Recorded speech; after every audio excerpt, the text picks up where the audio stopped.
right? So if I write that tau h formula here, okay, tau h was tau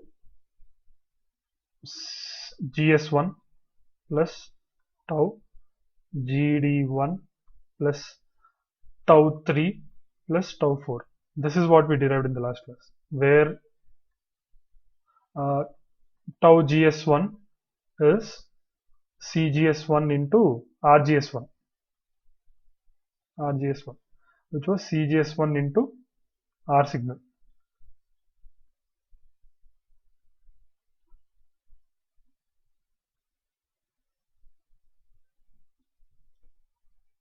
And we have the second one, which is tau gd1, which is cgd1. Yeah, you can mute your this thing. What is it?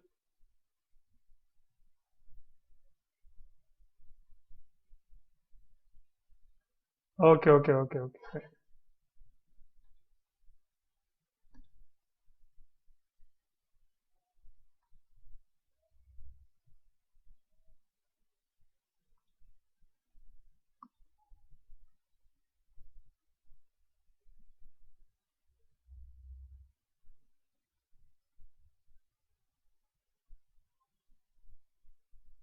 Can you see now?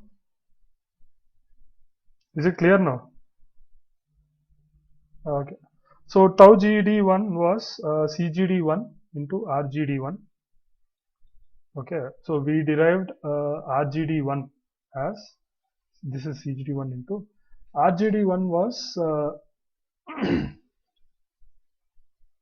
we wrote it as R01 uh, in parallel with now this R into then plus 1 plus GM. Okay. Place is not sufficient. I'll write it like this. I'll write RD1 plus 1 plus GM1 RD1 into R signal. Okay. Okay. So where RD1 is R01 in parallel with R into. Okay.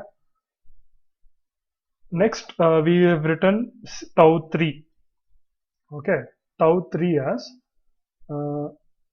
CGS2 plus CDB1 into RD1.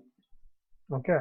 And tau 4 finally as CL plus CRD, not CRD, CDB, sorry, CGD2 into RL in parallel with R out. Okay, where R out is R02 plus AV02 into R01. Okay, so this is what we derived in the last class. Okay, and of course, cutoff frequency would be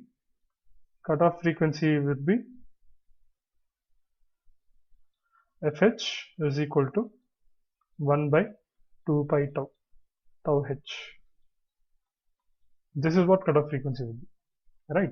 So if I write all of these statements, okay, in a proper format, okay, when I write tau h like this, tau h is equal to a summation of all those equations. So which is R signal CGS1 plus RD1 plus 1 plus GM1 RD1 into R signal into CGD1 plus CGS2 plus CDB1 into RD1 plus CL plus CGD2 into RL parallel R0. Okay, I've written all of the, I've added them, I've showcased it as tau h. Right, now in this, I will make certain adjustments. Can write like this. I will take R signal common. By doing that, I will get CGS1 plus 1 plus GM1 RD1 into CGD1. Okay, I will tell you why I have taken it like this. So plus I will take RD1 common, C, you will get CGD1 plus CGS2 plus CDB1. Okay, plus you have the remaining RL parallel R out, CL plus CGD2. Okay, now the reason why I have taken it like this is this term, if you look at, okay, this term, okay, this term CGD1 into 1 plus GM1 RD1. Okay, this is actually the Miller term, Miller capacitance term,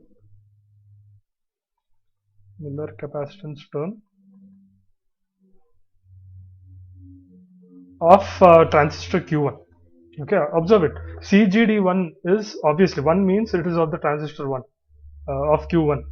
2 means it is of transistor Q2. So when I write CGD1, Q1 is the transistor which is a common source transistor where the input VI is given at the V signal is given at the gate and the output is taken at drain. So when I have CGD, okay, that is the capacitance which is actually connecting my input and output, CGD, right? So what Miller theorem states is that you can remove that capacitor which connects your input and output, and you can replace it with a capacitance like this, 1 minus K, right? Where K is the gain of the transistor, right? So gain of the transistor is minus GM into RD. So that one I've written it like this. All right. So this term is important here. This 1 plus GM1 into RD1 into CGD1. Okay. So that is the Miller's capacitance. Right. So here what happens is, now you know that RD1 is R0 1 parallel to R into, where R into is this is the impedance seen at the source side of Q2. So that is GM2 plus GMB2 plus RL by AV02. Okay, so here you have this, okay, RL term.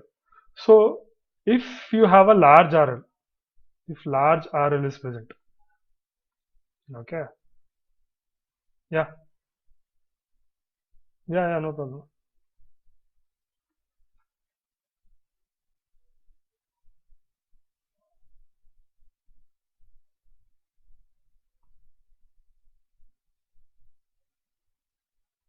Yeah, yeah. Okay, so if a large RL is present, it means that R in 2 is also more. Okay, if R in 2 is also more, which means that RD1 is also more. Okay, more RL, more R in 2, if more R in 2, more RD1, if more RD1, Miller's effect also is more. Why? Because your Miller capacitance actually depends on RD1, right? So Miller's capacitance is also more. So this also affects the Miller capacitance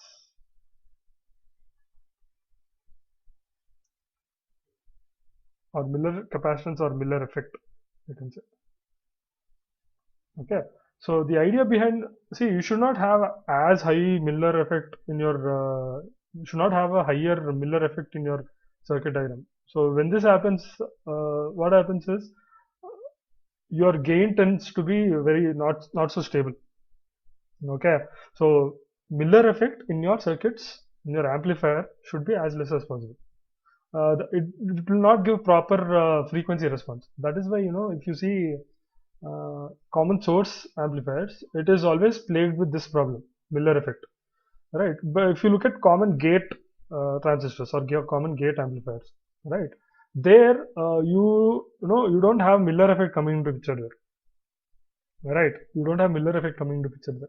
So always common gate or common drain amplifiers, to some extent common drain amplifiers. Okay, they provide really good frequency responses. Okay, so when I say very good frequency responses, I mean uh, gives you good bandwidth.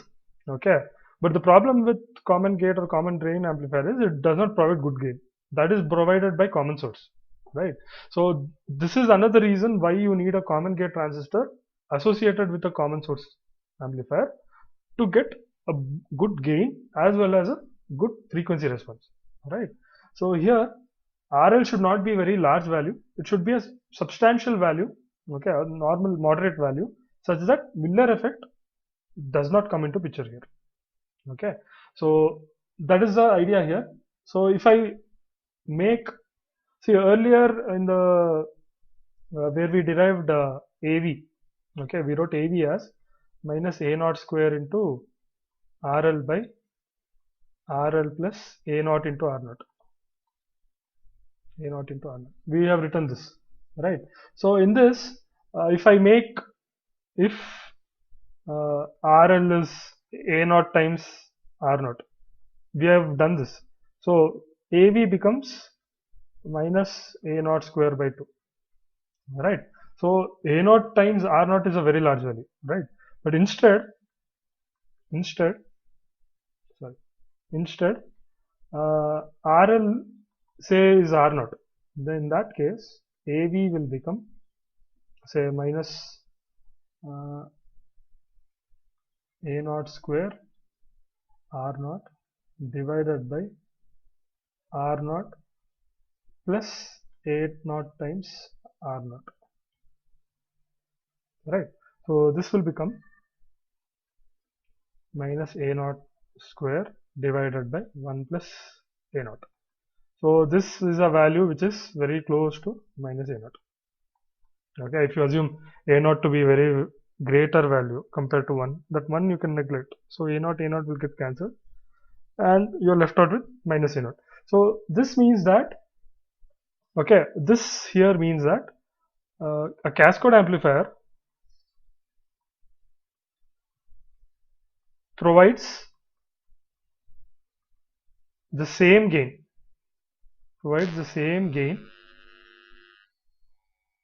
as a common source amplifier. Okay, a common source amplifier. Okay, but the thing is, apart from giving a slightly lesser gain, okay, but it provides a very good frequency response, right? The same gain as a common source amplifier, but provides a very good frequency response. Okay, so this is what RL, how RL comes into picture here. The second thing is, okay, now I have let me look at this equation again. Okay, I'll copy this equation because we need it further. Copy.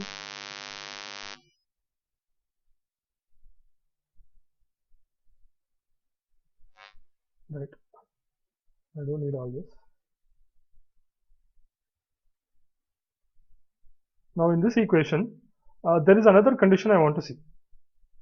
Okay, see here in this equation, Miller's effect is due to this term, right? Which is agreed. Miller's effect is due to this term.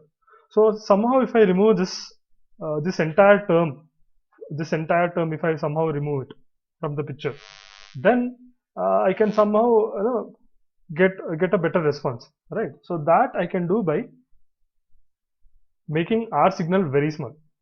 Say if R signal is a very small value, very small value.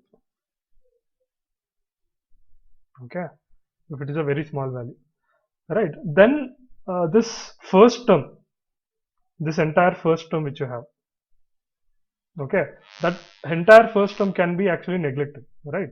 So this R signal into whatever it is term can be neglected,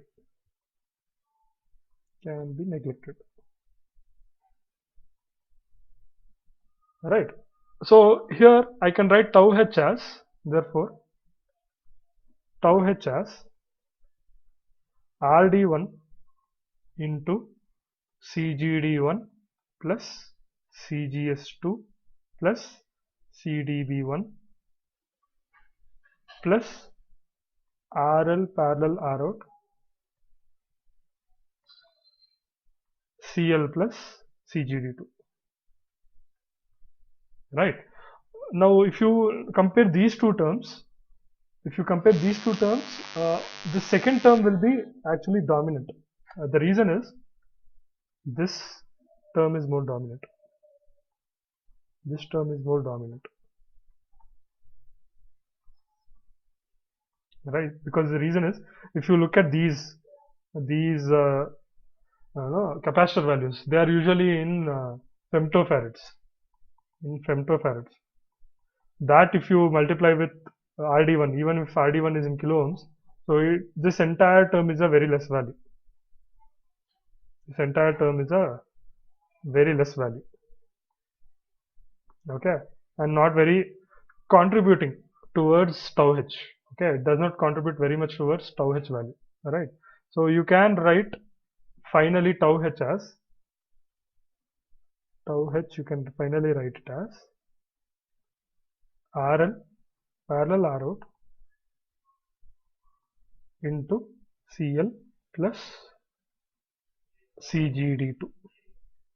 Okay, therefore FH is 1 by 2 pi RL parallel Rout into CL plus CGD2. That's it. This is the approximate frequency, cutoff frequency for a cascode amplifier. Okay, so here where Rout is R02 plus AV02 into R01, and AV02 is 1 plus GM2 plus GMB2 into R02. Okay, so this is your actual cutoff frequency for a cascode amplifier, right? All right, any queries in this till here? Okay, so we have derived this. Next we look at a cascode amplifier. I'm sorry, a cascode current source. Okay, so next one, at any point if you have a queries, please stop me. So next we look at a cascode current source.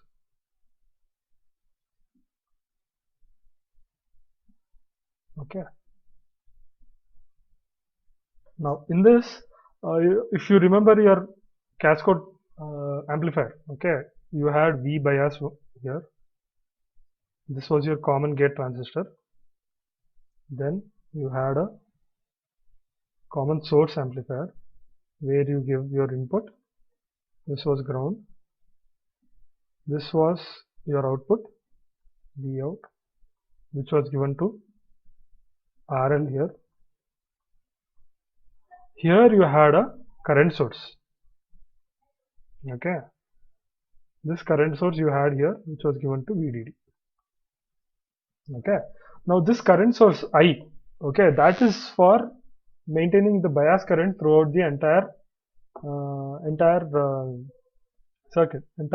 circuit, yeah, in the transistors Q1 and Q2. This is Q2 and this is Q1, right? So obviously all these amplifiers which we've seen so far, all those are IC amplifiers. So you can't have any, no, all the current sources which you implement here has to be of the type of a MOSFET, right? So this current source which you have here, okay, that is actually implemented in PMOS, okay, implemented in PMOS. So what you get here is you get VDD here like this, then you have a PMOS,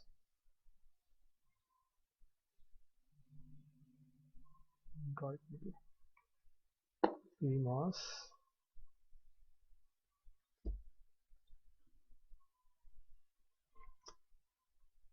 VDD like this,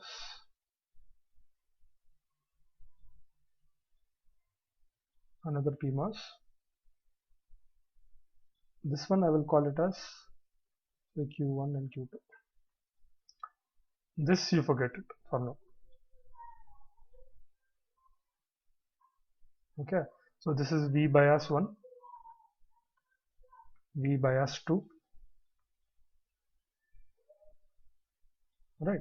So this goes towards the output, okay, towards the output, right? So when I look in this direction, okay, I get R out as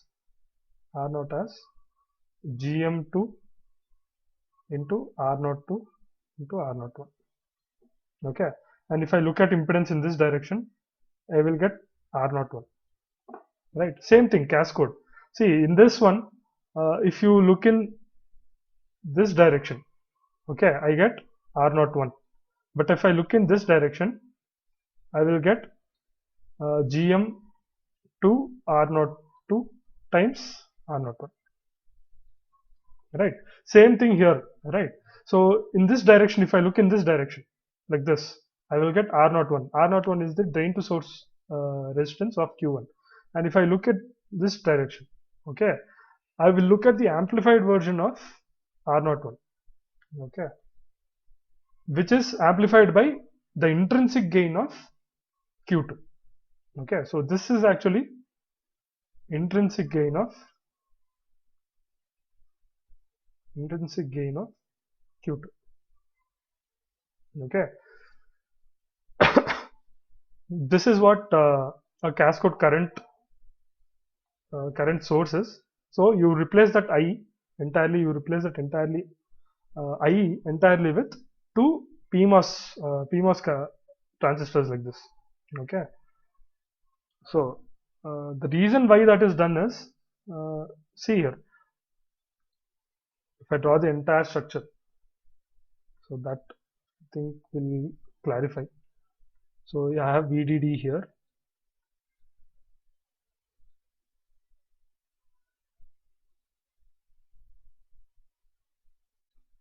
then I have this.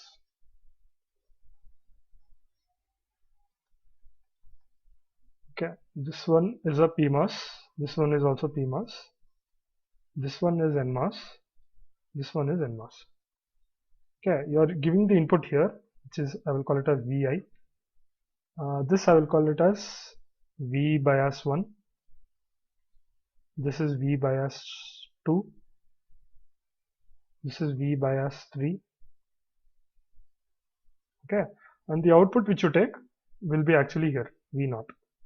Okay, so I'll call this Q4, Q3, Q2 and Q1. Okay, so this is your actual cascode current amplifier. Okay, cascode amplifier with active load. This is actually called a cascode amplifier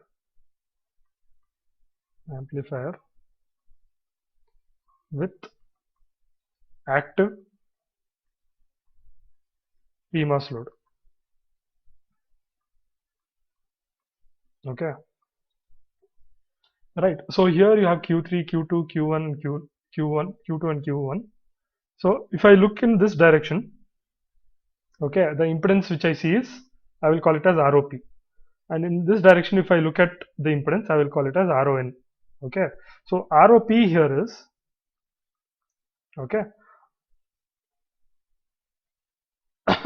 ROP here is the amplified version of uh, the R04, right? So you actually get it like this. You get it R03 plus GM3 R0, or if I write it like this, it's better, plus AV03 times R04. So this is equivalent to AV03 times R04, which is again GM3 into R03 into R04. Okay. This is like exactly what we have derived. Okay. R out, we derived R out, right? So here RON is RO2 plus AV02 into R01, which is AV02 into R01, which is GM2 R02 R01, right? So here the purpose of Q3 Q4 is to try and provide the same output impedance in the manner of speaking as RON.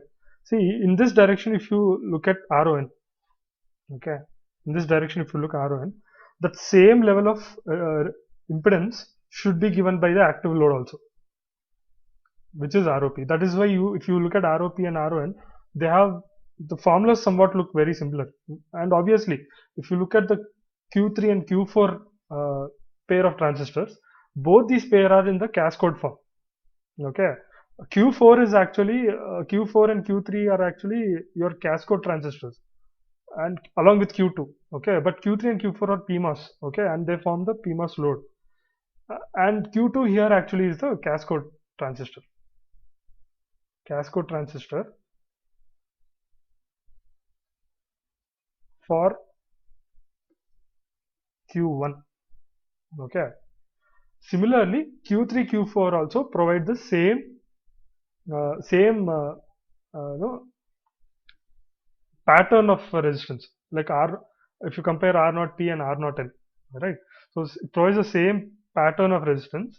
And if you finally write the gain for this AV, okay, that I can write it as GM1 into R0P parallel R0N.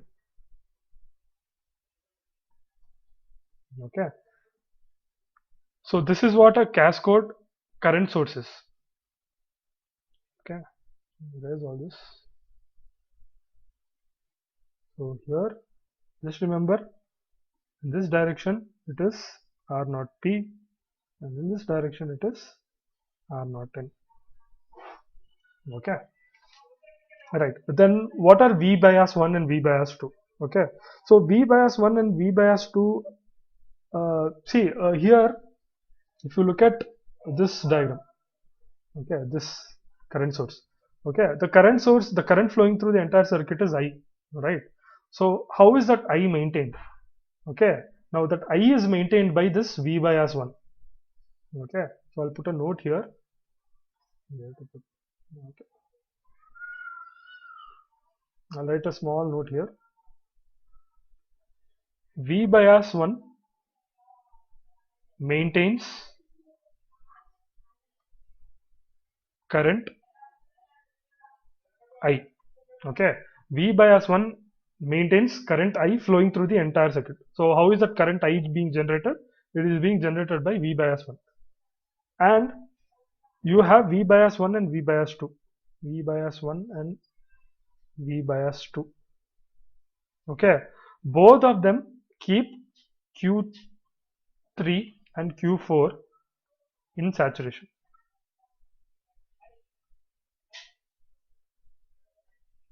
Okay, so V bias 1 and V bias 2, not just V bias, it's V bias 2. Sorry. Okay, V bias 2 keeps Q3 and Q4 in saturation. Obviously, if it's not in saturation, this entire thing will, there's no point in having this entire circuit, right? So V bias 1 is to maintain current I, and this voltage V bias 2 is to keep Q3 and Q4 both in saturation. So this is what cascode current source is, right? So it is made entirely of PMOS transistors, and it is obviously acting like a load for your entire for your cascode amplifier. Okay, right. Now there's another topic which we need to look at called double cascoding. Double cascoding. Okay. Now double cascoding is quite simple to understand. Here, see, in the earlier cascode amplifier, we had only Q1 and Q2, right? So this was VDD, this was my current source, cascode current source, which generates I current, and here I have V0. Here I have V bias. Here I have Q1, my common source amplifier. So this I will get Vi. This is ground. This is Q2, and this is Q1. This was the earlier diagram we had, right? So the impedance which you see in this direction, we can write it as R02 plus AV02 times R01. Okay, that is what we have seen. But instead of having just one cascode transistor, what if I keep another cascode transistor, right? So it comes like this. So I will add another cascode transistor, shift it down like this. I'll add another cascode transistor like this. And this I will call it as Q3. This is V bias 2. This is V bias 1. This is Q3. Okay. So now if I look in this direction, okay, the impedance which I see is R01. Very simple. In this direction, if I look, right, the impedance which I see is R02 plus AV02, or instead of writing AV02, I will write GM2 R02 times R01. Okay, and now in this direction, if I look, if I in this direction, if I look at the impedance, okay, this I will write it as approximately A0, not A0, AV02 R02. Right, then in this direction I will get AV02 R01 plus GM3 R03 times AV02 R01. Okay, see, if Q2 is amplifying the R01 by AV0 times, AV02 times, then Q3 will amplify whatever is seen in this direction, impedance seen in this direction, okay, by GM3 times R03, right? So this becomes GM3 R03 times AV02 R01. Okay, so this is actually called a telescopic cascode. This is actually called a telescopic cascode, right? Because on top of Q3, if I have Q4, right, you can improve your output impedance by a intrinsic gain factor of that Q4. All right, so you can keep on stacking transistors on top of one another. Okay, this is done to increase. Okay, why it is done is to increase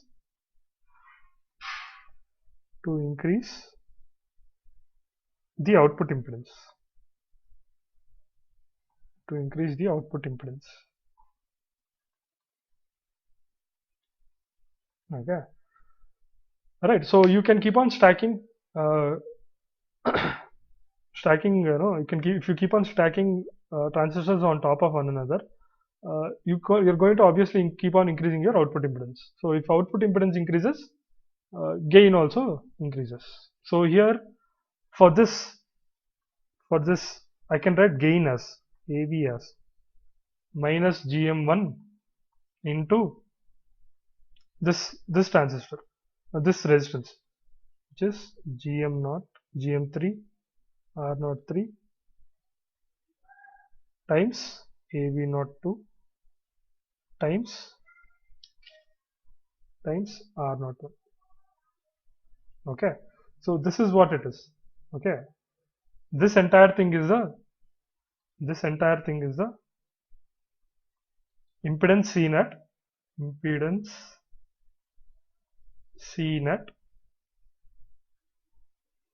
at the load or drain of Q3. Okay, so with this circuit, if I make an assumption that if all my MOSFETs are identical, okay, if all my MOSFETs are identical, okay, when I say identical, same GM,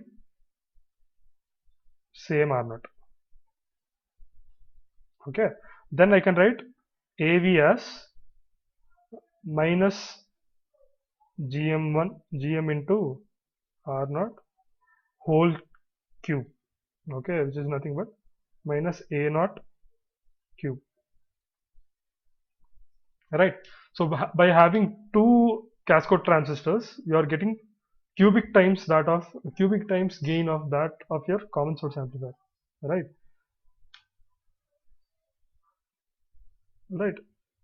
Any queries in this till here? All right, so what happens if you keep on stacking your MOSFETs like this on top of one another? Okay, there's a problem, right? See, if obviously you're implementing this on an IC, so that is done with a CMOS technology. Okay, that is done through CMOS technology. So any CMOS technology you take, the supply voltage given to that CMOS technology is slightly greater than 1 volt. Okay, slightly greater than 1 volt. Now it is even less. Now it is 0.3, 0.2, 0.2, 0.18. Okay, very very small values. So if I keep stacking transistors on top of one another like this, okay, it is not going to drive the transistors into saturation. The voltage which you give is not enough to drive the transistors into saturation, right? So then in that case, this entire thing will actually fail, right? So the drawback is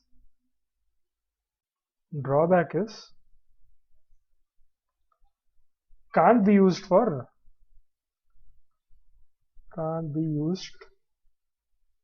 okay in CMOS ICs due to supply voltages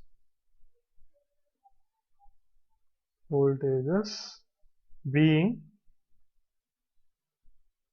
just not just being slightly more than 1 volt.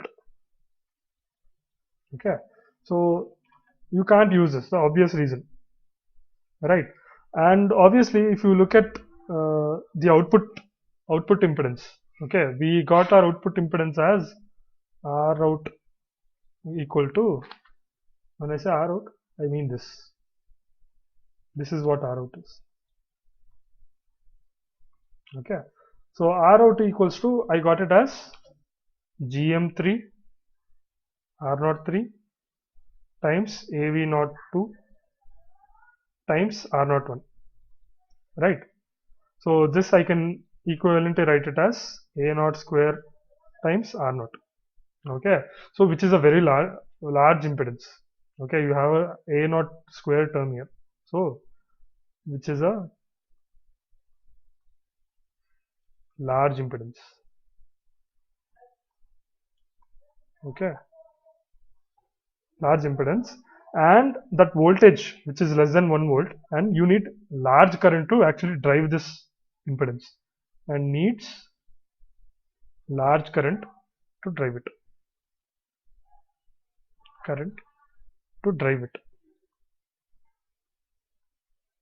Okay, so it may not be enough to that 1 volt which you give as a supply VDD, it may not be enough to actually drive this R out. So again, this is what the drawback is of this double cascoding, right? Then you have something called a folded cascode, uh, which we'll see in the next class, and by CMOS. These two topics we'll see in the next class. Stop now. Okay. So any queries till here?